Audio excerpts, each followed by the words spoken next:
Good morning. You can see it's a beautiful day out there. You can see there's a bunch of nice big fluffy clouds out there.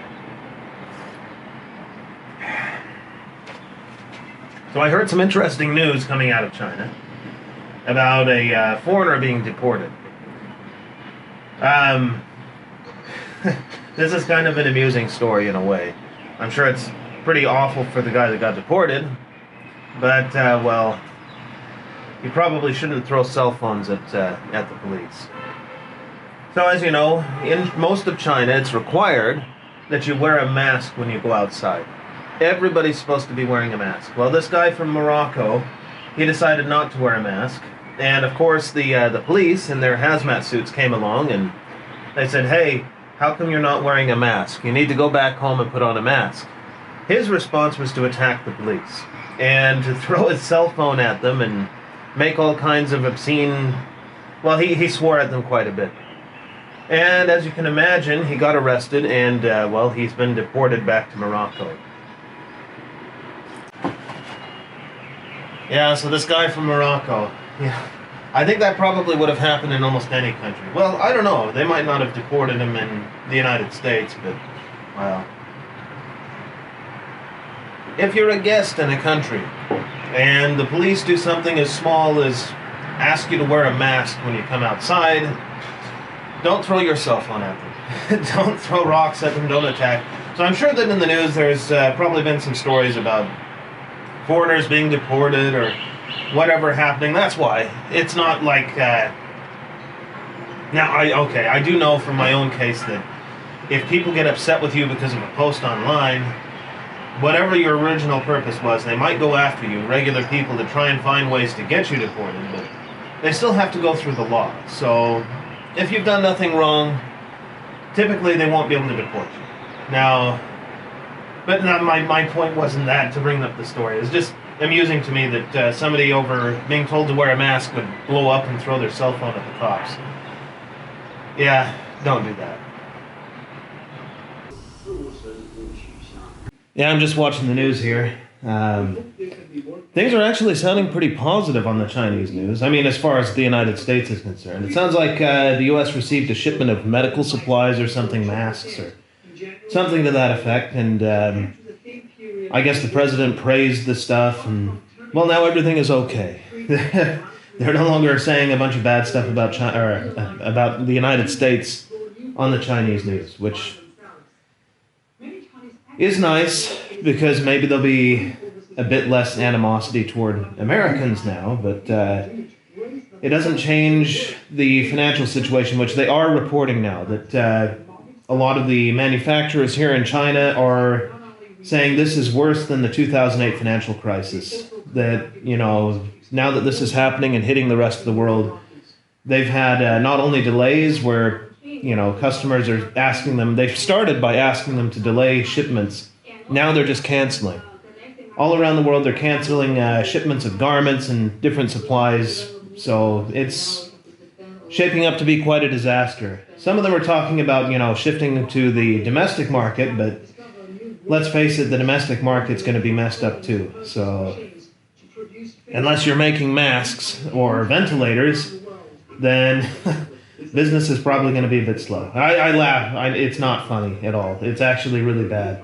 It's terrible. But who knows? Maybe for somebody like me, it might be an opportunity. I know that sounds awful, but yeah, if I can pick up some, let's say, earbuds, for example, at a high discount, I suppose if I ever get out of here. Which, by the way, it sounds like we're set to get out of here on the 4th, the day after my birthday.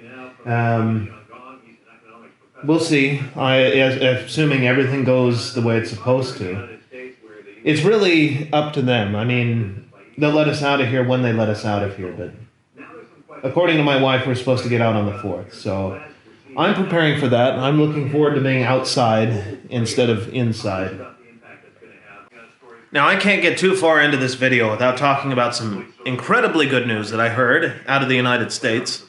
I know people want to hear more about China news, but this, I think, is news for the entire world. It just happens to be coming out of the United States. They've approved that chloroquine stuff for treatment of the virus, and it sounds like it actually works. So, and there's tons of this stuff. It's easy to produce. That means that maybe this 1 to 200,000 deaths is not the best case scenario. Maybe we don't have to worry so much anymore. I mean, if this stuff really works and they can get it to everybody, if you get the coronavirus, maybe it'll be no big deal. You'll get a little sick, they give you this chloroquine stuff, and then you're fine within 5 days. You don't have those horrible lung problems where you're stuck with a ventilator and tubes down your throat, gasping for air. That's incredibly good news. That's all I can say. It's just, I mean, it's a little bit late. I mean, this is disappointing that we've had this medicine all along, and it's been vilified in the news. People are talking about, it's like a fish tank cleaner, but it's not. I mean, some person somewhere took fish tank cleaner because it sounded the same. But this is incredibly good news. I feel bad that so many people have died already, but maybe this means. And I'm not a doctor, obviously. I'm not a doctor, but it's been approved, The FDA's approved it. It's been approved in France, and they've shown that it works. And this, like I said, this is the best news that I've heard so far. Maybe like I say, in the United States at least, they can just start giving that out, and this whole thing goes away.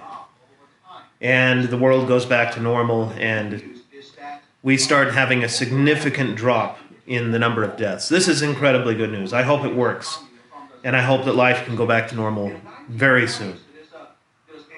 So I just heard some interesting news on the TV coming out of China. They have over 1,000 confirmed cases that they just found. But there are some sort of asymptomatic, excuse me, my tongue sometimes, asymptomatic strain of the virus. So the people have the virus, but they don't show symptoms. And these aren't imported cases. These, I think they said 200 of them are imported cases, but we're talking about over 1,000 of these. So some sort of asymptomatic strain is spreading through the population here in China.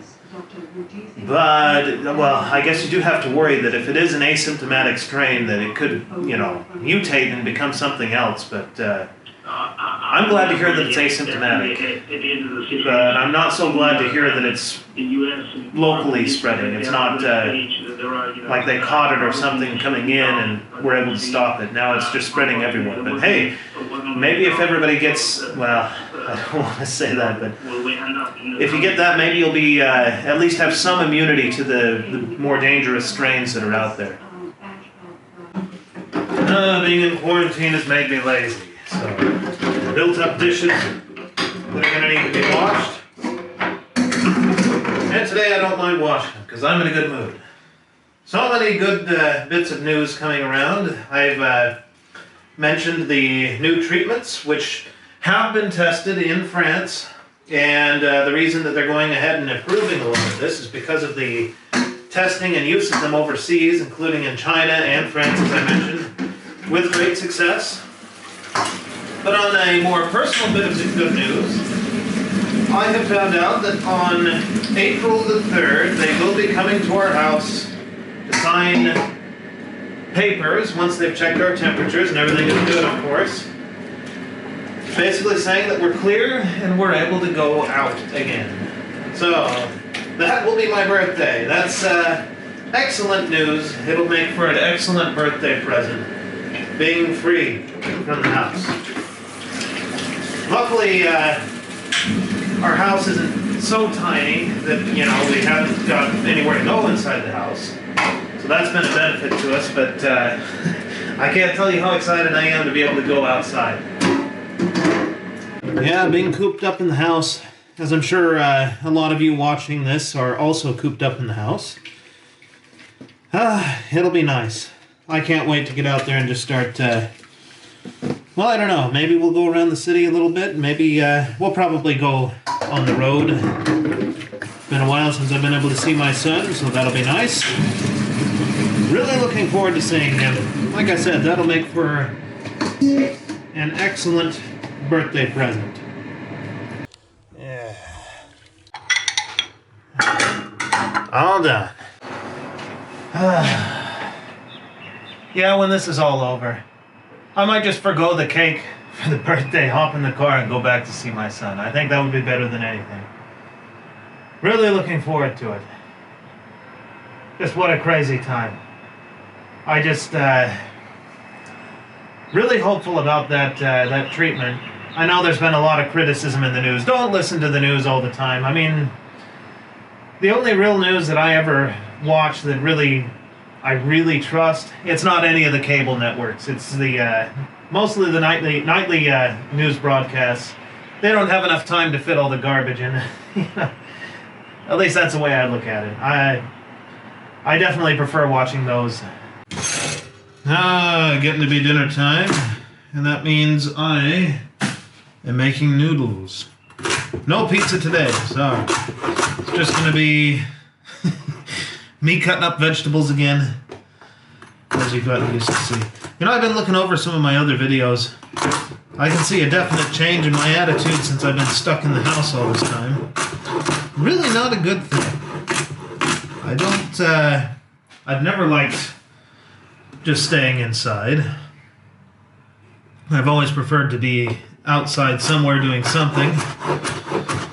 So even though it's not really that much time, just a couple of weeks, I really haven't enjoyed this.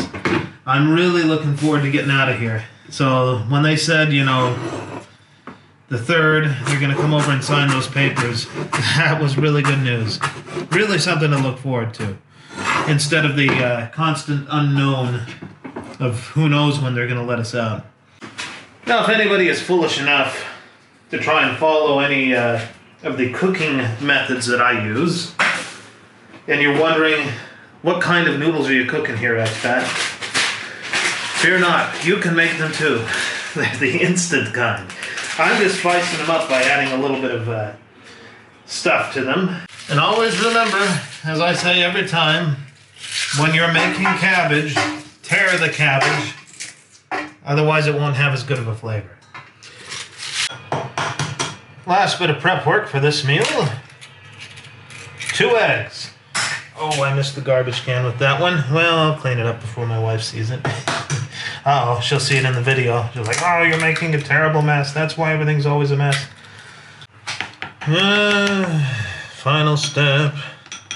Get everything ready. That way when this... you know, Chinese stoves seem to have a lot more heat to them than back in America.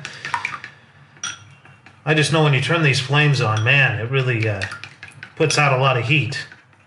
That's why it's very important to have everything ready to go, because if you don't, you can burn things really easily. I know from experience.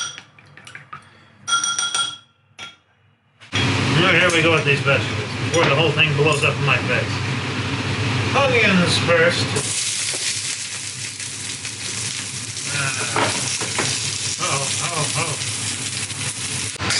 You can see, I have literally just taken and drained the soup out of the instant noodles and mixed them up with my vegetables and some spices. And there you go, my own chow mein. Now this is not authentic Chinese food, but it is authentic expat food. Dinner is served. Well, it's getting pretty late. So I've probably got about enough for this video. But don't worry, as we're getting closer to having our freedom, I know a lot of you are still going to be stuck inside, so we'll continue to make videos once we're out. Hopefully so you have some entertainment while you're stuck in the house. But I guess we'll see you guys in the next one.